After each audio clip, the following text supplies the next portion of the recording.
Ladies and gentlemen, Advisory Council members for the National Museum of African American History and Culture, Ken Chenault and Linda Johnson Rice.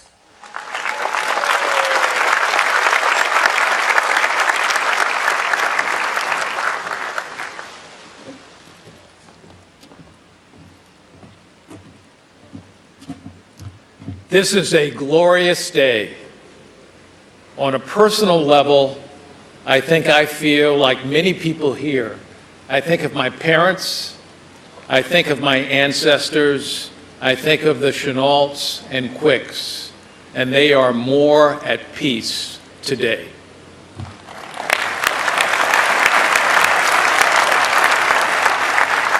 Distinguished guests and friends, it is an honor and privilege to stand with you today.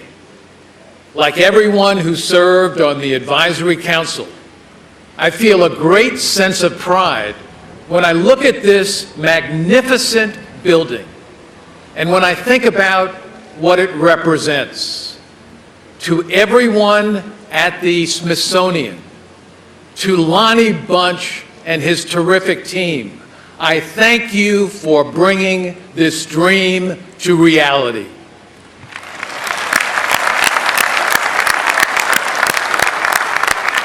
To the individual donors, to the foundations, and to the corporations who provided financial support, I thank you. The doors will open here today because of the tremendous support that came from all Americans, black, white, all colors, nationalities, and religions, rich and poor, the famous and the family next door.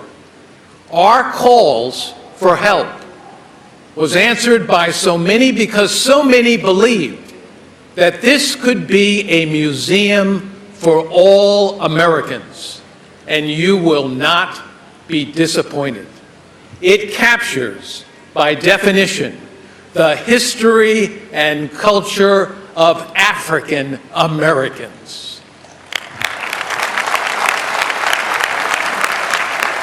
It will share stories of struggle and success, those who died for freedom and those who paved the way for others to follow. It will celebrate great achievements against great odds. It will remind us of the power of dreams and faith.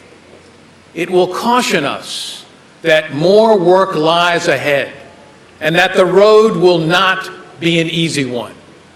But as a museum for all Americans, it will also remind us that what brings us together is stronger than what keeps us apart.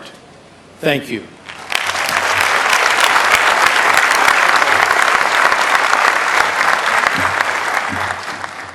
Our emotions today come not only from being officials who were lucky enough to help play a part, but from being the sons and daughters of those who came before us.